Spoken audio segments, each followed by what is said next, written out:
Detection and ode by S T. Coleridge. ये poem उन्होंने लिखी थी एज अ लेटर अपनी बिलविड सारा को।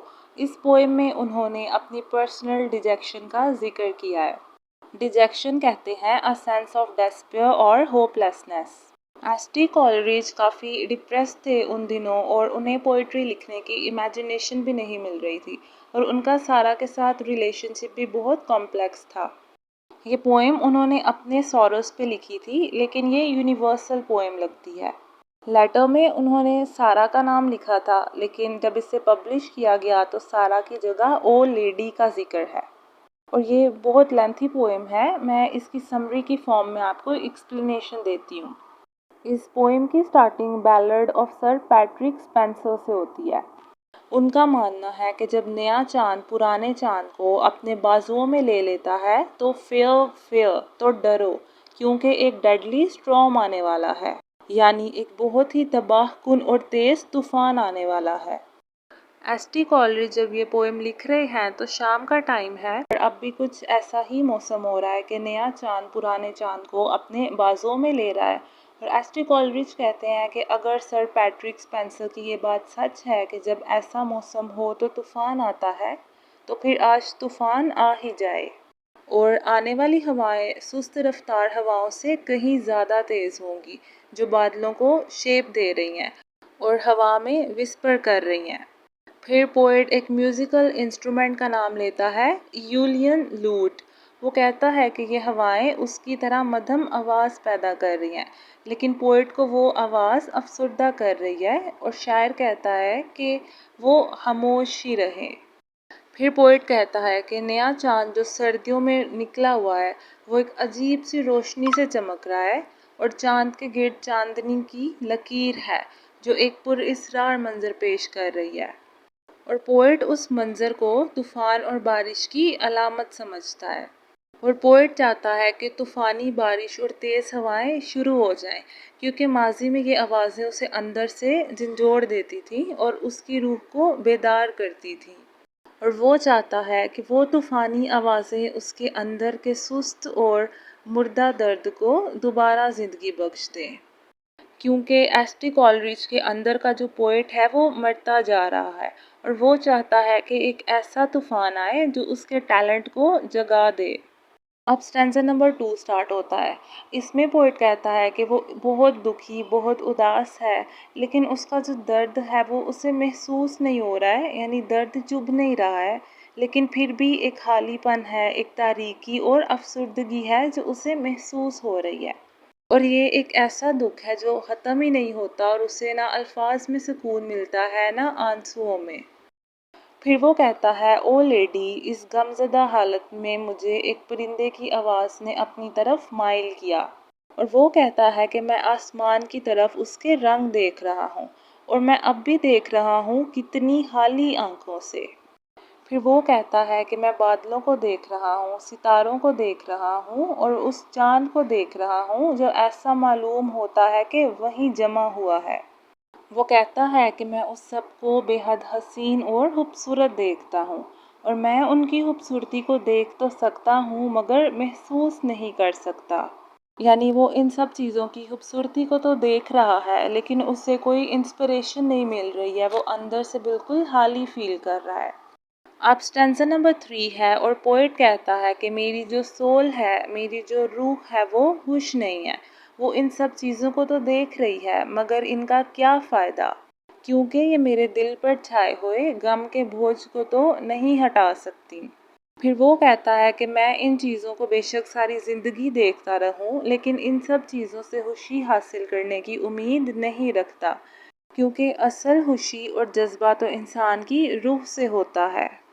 और स्टैंज़ा 4 में वो कहता है, ओ लेडी, हम नेचर को अपनी मर्ज़ी और अपनी मूड्स के अकॉर्डिंग देखते हैं, लेकिन पोइट्री की जो असल इंस्पिरेशन है वो नेचर से नहीं बल्कि हमारी सोल से आती है।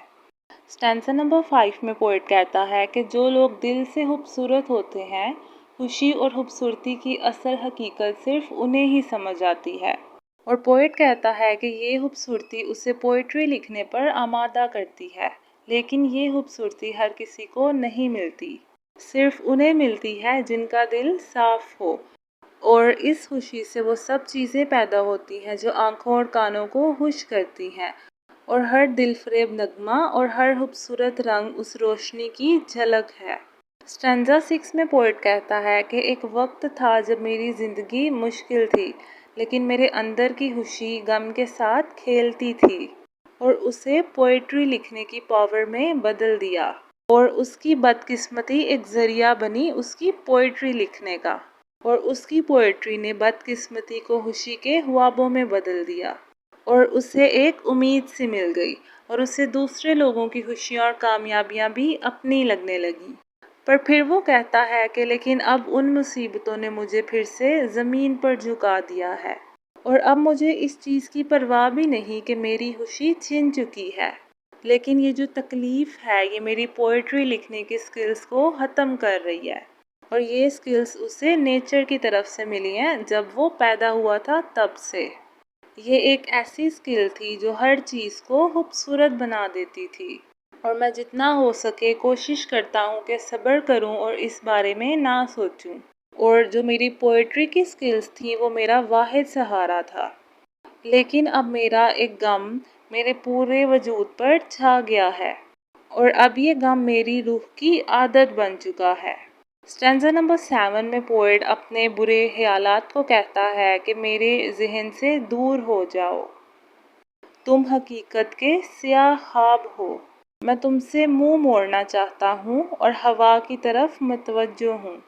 یہ جو ہوا ہے جو اتنی دیر سے چیخ رہی ہے لیکن اسے کوئی نہیں سن رہا، اس میں کتنا درد ہے، اور یہ آواز ایسا لگتا ہے جیسے اذیت سے کھینچی ہوئی تکلیف ہے، اور یہ جو چیخیں ہیں یہ چٹانوں، پہاڑوں اور ٹوٹی پھوٹی درختوں سے ٹکرا رہی ہیں، اور مجھے ایسا لگتا ہے کہ تمہاری آواز صرف ویران جگہوں کے لیے ہی مناسب ہے۔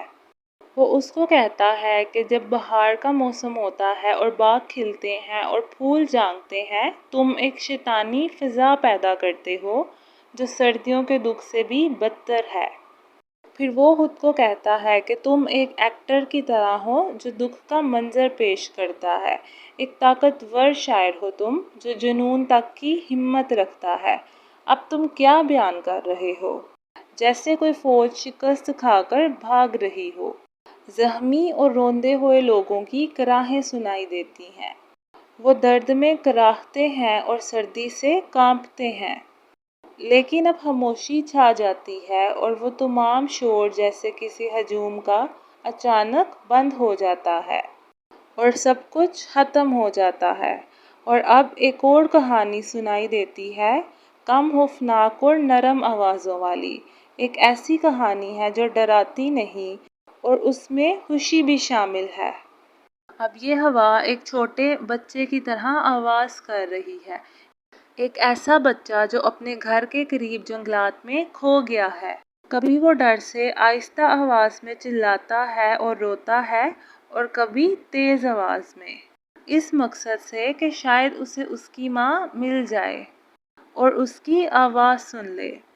یعنی پوئٹ کا جو ٹیلنٹ ہے وہ ایسے کھو گیا ہے کہ جیسے ایک بچہ اپنی ماں سے جنگلات میں کھو گیا ہے، اور وہ چیختا ہے، چلاتا ہے کہ شاید اسے اس کی ماں واپس مل جائے۔ اسی طرح سے پوئٹ بھی چیختا ہے، چلاتا ہے کہ شاید اسے اس کا ٹیلنٹ واپس مل جائے۔ اسٹینزا نمبر 8 ا پوئٹ کہتا ہے کہ آدھی رات ہو چکی ہے لیکن نیند میرے ذہن میں نہیں، اور وہ اپنے بیلوڈ کے لیے دعا کرتا ہے کہ اس کو کبھی ایسی بے خوابی کا سامنا نہ ہو۔ اے نیند اپنے سکون بخش پروں کے ساتھ اس پر نازل ہو۔ دعا ہے یہ طوفان وقتی ہو، جیسے پہاڑوں میں عارضی طوفان آتا ہے، اس کے گھر کے اوپر ستارے روشن ہوں، خاموشی سے وہ سوتی ہوئی زمین کو دیکھ رہے ہوں۔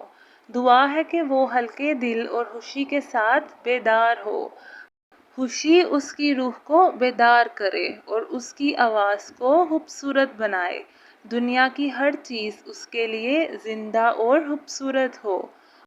او سمپل اسپرٹ، اے پاک روح، تمہیں خدا کی رہنمائی حاصل ہو۔ ڈیئر لیڈی، تم میری پسند کی مخلص دوست ہو، تم ہمیشہ ہمیشہ خوش اور شاد رہو۔